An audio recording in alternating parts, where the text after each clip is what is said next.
جو یہ سراغ لے کے چلے۔ حضرات محترم،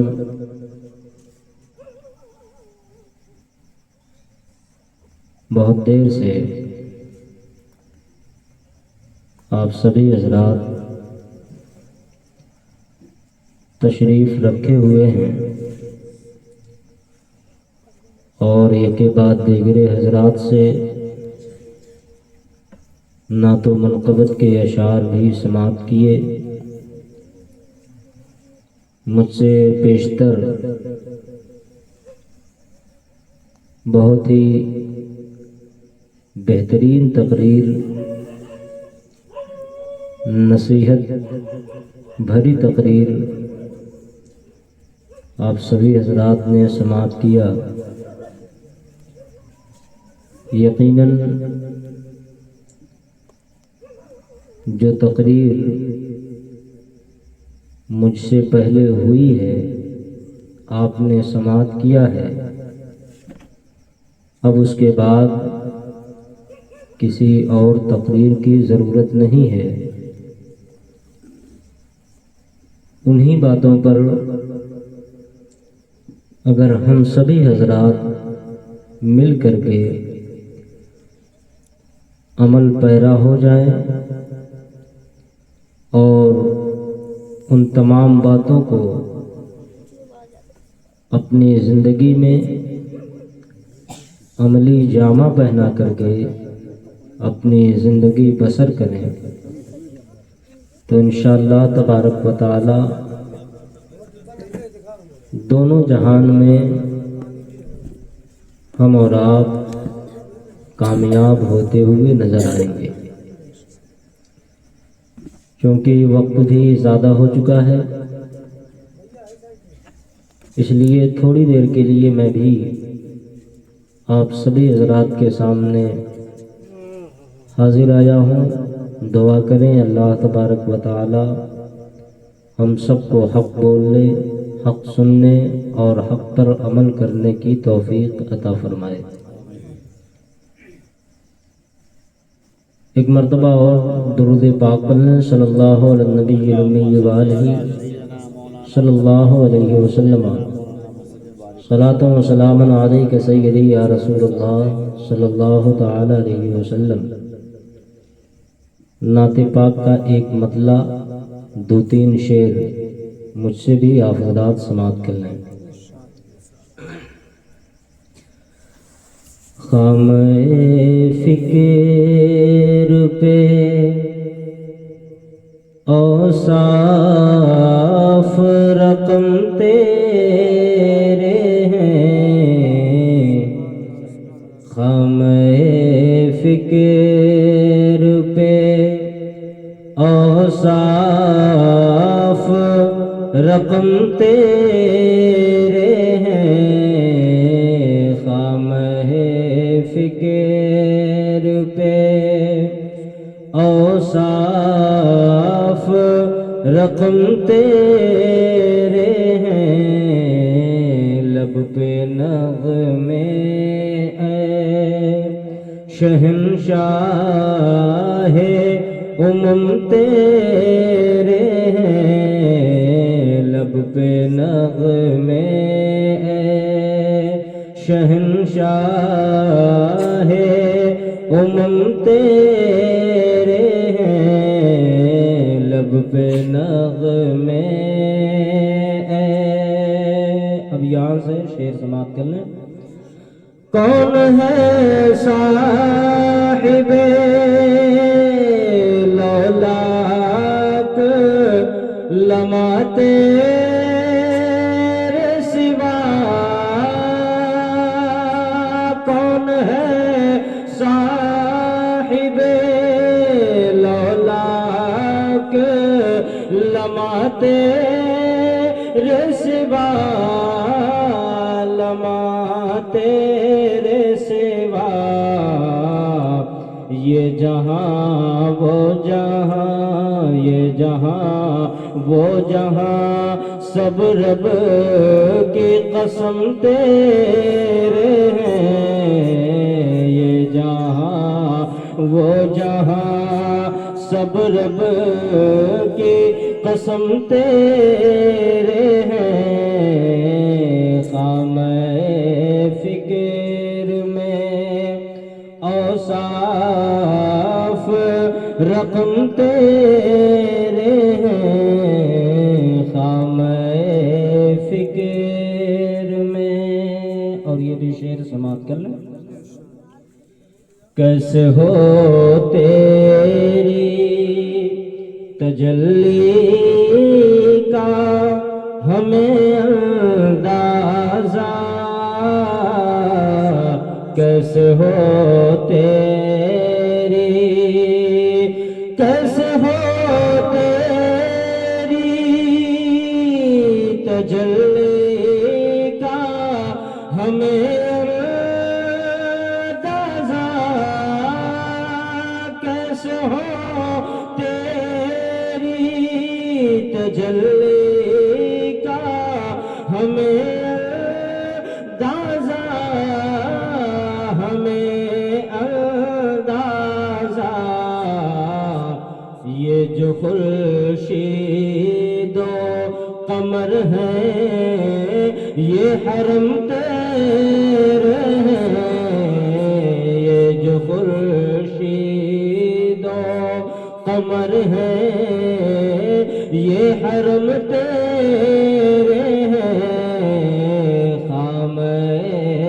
فکر میں اوصاف رقم تیرے ہیں، لب پہ نغمے اور یہ بھی شعر سماعت کر لیں۔ ایک طرف خاک پہ اے مخزن رحمت تیرے پاؤں، ایک طرف خاک پہ، ایک طرف خاک پہ اے مخزن رحمت تیرے پاؤں، ایک طرف خاک پہ اے مخزن رحمت تیرے پاؤں، رحمت تیرے پاؤں، ایک طرف قصر دنا میں بھی قدم تیرے ہیں، ایک طرف قصر دنا میں بھی قدم، یا رسول اللہ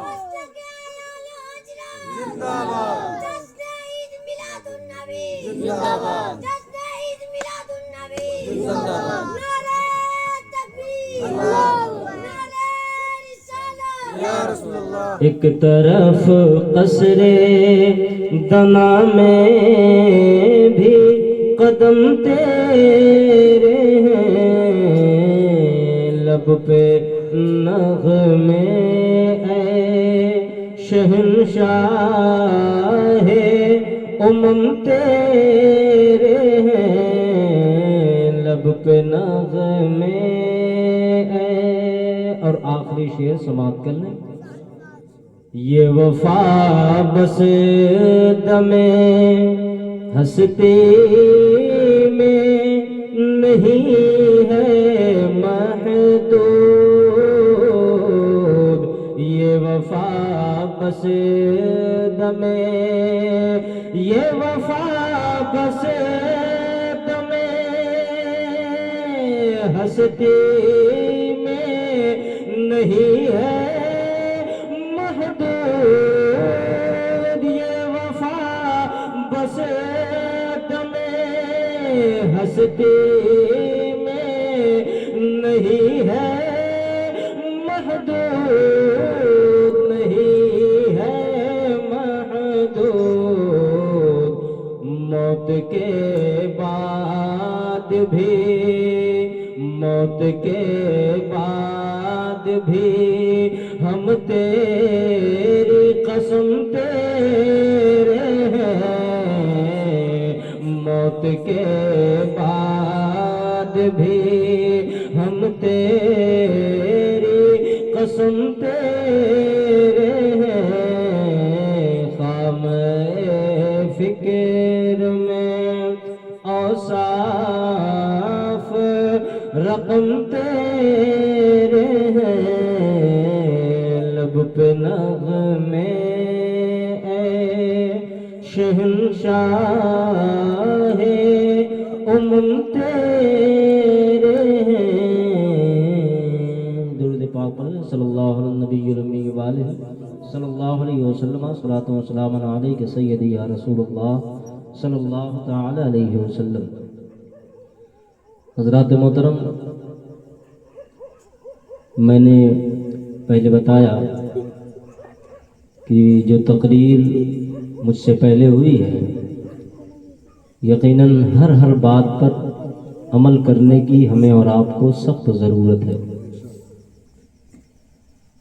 آج واقعی میں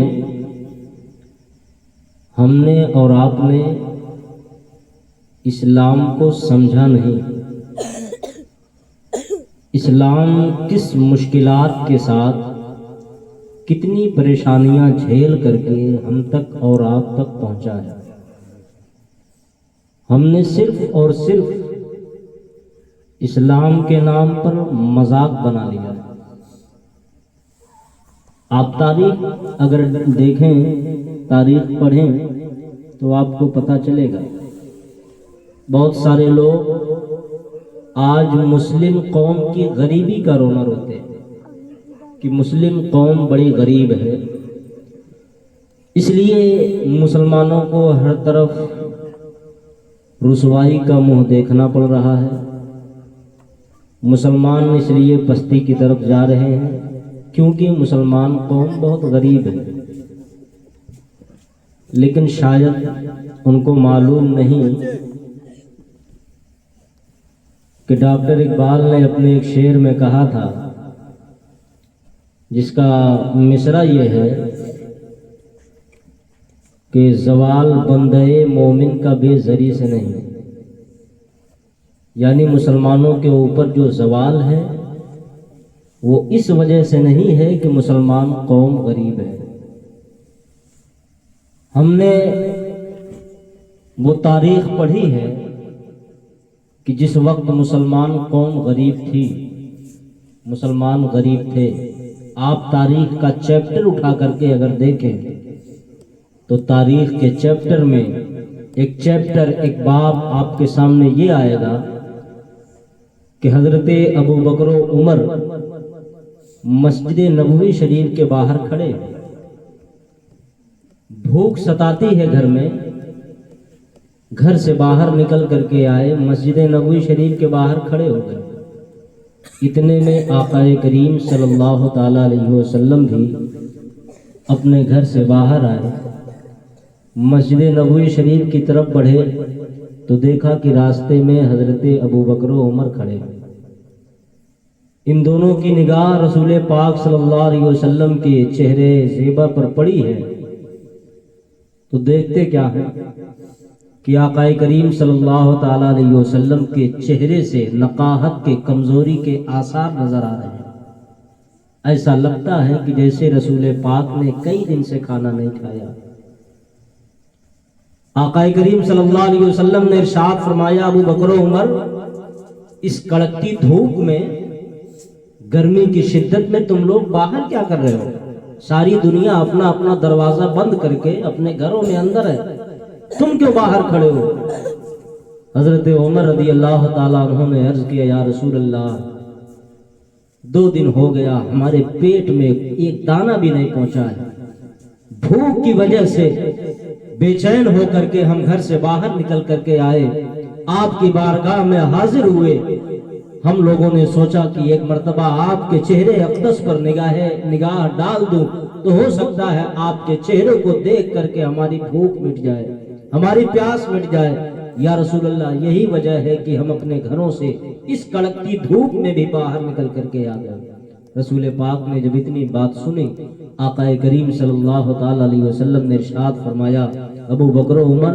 2 دن ہوا کھانا نہیں کھائے، ہفتہ دن ہو گیا میرے حلق کے نیچے دانا بھی نہیں اترا ہے، ایک ہفتہ ہو گیا میں بھوکے رہ کر کے فاقے پہ اپنی زندگی بسر کر رہا ہوں۔ رسول پاک صلی اللہ علیہ وسلم نے ارشاد فرمایا چلو ہم لوگ آگے چلتے ہیں، ہو سکتا ہے کوئی چیز ہم لوگوں کو کھانے کے لیے مل جائے۔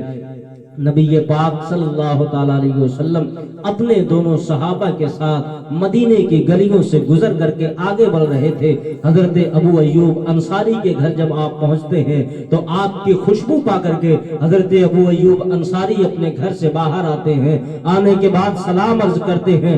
کرتے ہیں یا رسول اللہ علیہ السلام، کیا آج آپ میرے مہمان نہیں بنیں گے؟ رسول پاک نے ارشاد فرمایا ابو ایوب انصاری تمہاری مرضی ہے۔ اتنا سنا حضرت ابو ایوب انصاری نے عرض کیا یا رسول اللہ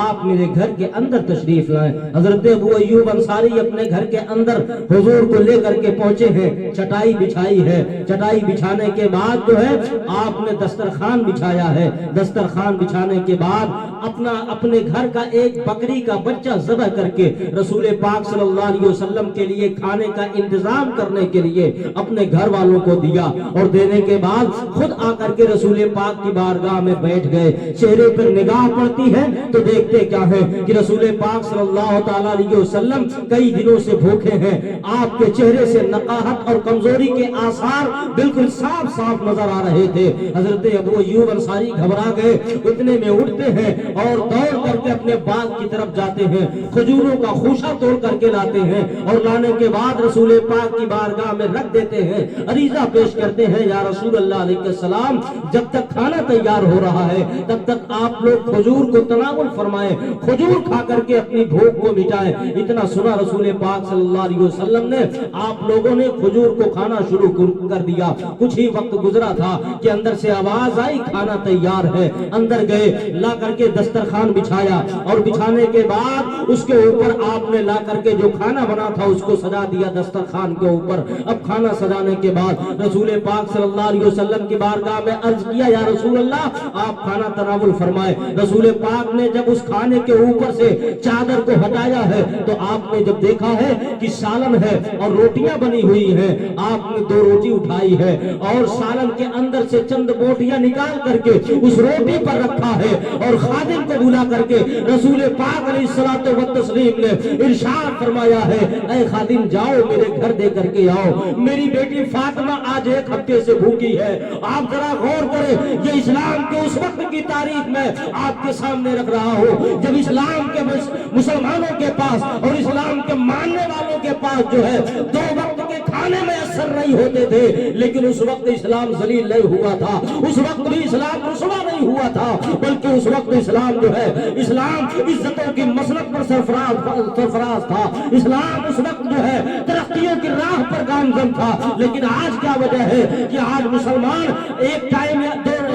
دو ٹائم نہیں بلکہ 3 ٹائم اور 4 ٹائم کا کھانا کھا کر کے اپنا پیٹ بھر رہا ہے، لیکن اسلام جو ہے رسوا ہوتا چلا جا رہا ہے، اسلام ذلیل و خوار ہوتا جا رہا ہے۔ اس کی وجہ کیا ہے؟ تو ہم کو کہیں نہ کہیں کہنا پڑے گا کہ ہم جو ہے جب سے ہم نے رسول پاک علیہ الصلوۃ والتسلیم کے سیرت کو اور آپ کی پیروی کرنا چھوڑ دیا ہے، تب سے اسلام اور مسلمان ذلیل و خوار ہو رہے ہیں۔ یقین جانو اقبال نے اسی لیے کہا تھا کہ ہم نے جب سے رسول پاک علیہ الصلوۃ والتسلیم کے کردار کو اور ان کی سیرت پر عمل کرنا چھوڑ دیا ہے، تب سے ہم تباہی کا منہ دیکھ رہے ہیں، تب سے ہم بربادی کا منہ دیکھ رہے ہیں، تب سے ہم تباہی اور بربادی کے تہانے پر آ کر کے کھڑے ہیں۔ یقین جانو اقبال نے کہا تھا کہ اگر اب بھی تم کو جو ہے اپنی دنیا کے اندر بول بالا کرنا ہے، اسلام کا پرچم لہرانا ہے، تو سنو رسول پاک علیہ تحیت و وسنا کے غلامی میں اپنی زندگی کو بسر کر لو اور رسول پاک علیہ الصلوۃ والتسلیم کے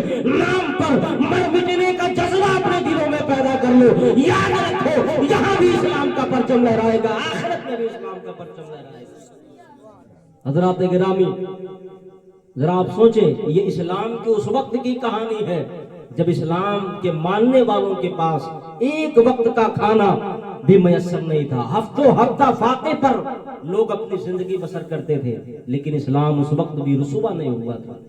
آپ ذرا آگے بڑھیں، ایک نام ملتا ہے تاریخ میں حضرت مصعب بن عمیر، حضرت مصعب رضی اللہ تعالیٰ عنہ کون ہے؟ آپ اگر ان کی زندگی کا مطالعہ کریں تو آپ کو پتہ چلے گا کہ حضرت مصعب رضی اللہ تعالیٰ عنہ یہ ایک یہودی خاتون کے بیٹے ہیں، ایک یہودی عورت کے بیٹے، اور وہ یہودی عورت اتنی مالدار تھی مکے میں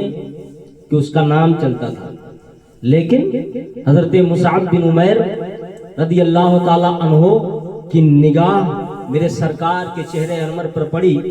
تو حضرت مصعب بن عمیر رسول پاک علیہ الصلوۃ والتسلیم کے زلف کے دیوانے ہو گئے، کلمہ پڑھ کر کے مسلمان ہو گئے۔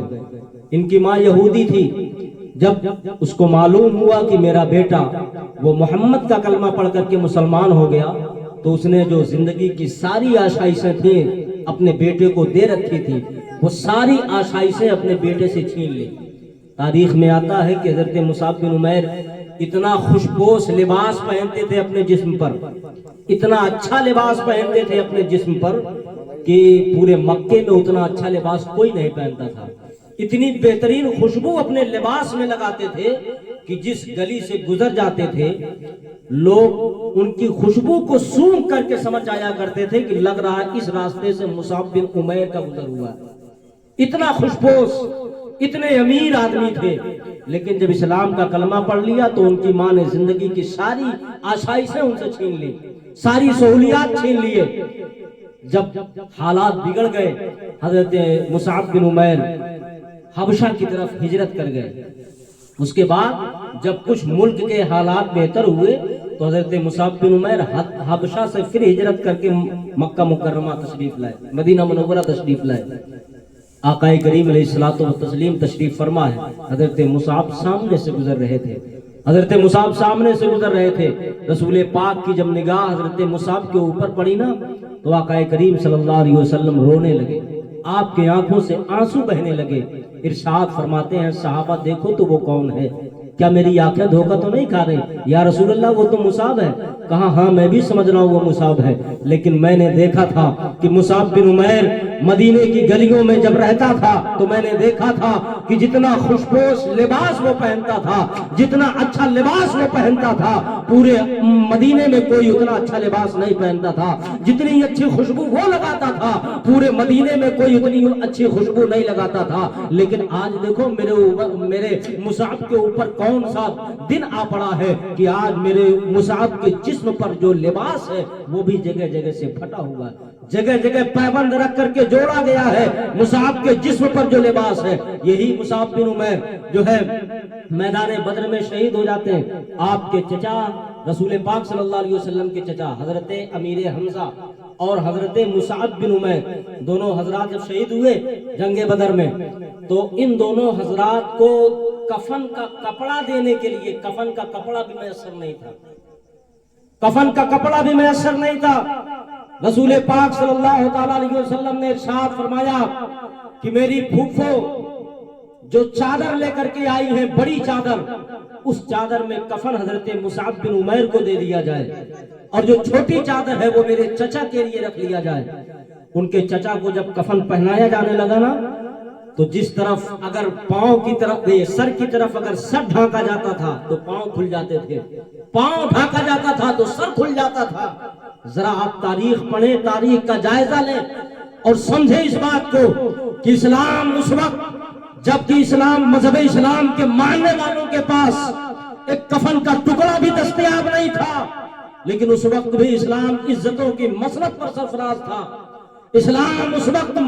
عزتوں کے منبر پر جو ہے تھا۔ لیکن آج کیا ہے کہ آج ہر طرح کی آسائش ہے، ہر طرح کی سہولیات آج مسلمانوں کے پاس موجود ہے، ہر طرح کی دولت اللہ نے مسلمانوں کو عطا کی ہے۔ کیا وجہ ہے کہ آج مسلمان در بدر کی ٹھوکریں کھا رہا ہے؟ تو آپ کو کہنا پڑے گا کہ ہو نہ ہو یہ ساری زندگی جو آج مسلمان اپنی گناہوں میں گزار رہا ہے، نافرمانی مصطفیٰ میں گزار رہا ہے، اللہ کی نافرمانی میں گزار رہا ہے، یقیناً یہ ساری چیزیں اسی کا نتیجہ ہے۔ اگر آج بھی مسلمان اپنے آپ کو رسول پاک کا سچا عاشق بنا کر کے دنیا میں پیش کرے تو یقین جانو آواز آئے گی کہ محمد سے وفا تو نے تو حق تیرے ہے، یہ جہاں چیز ہے کیا لوہو قلم تیرے ہے۔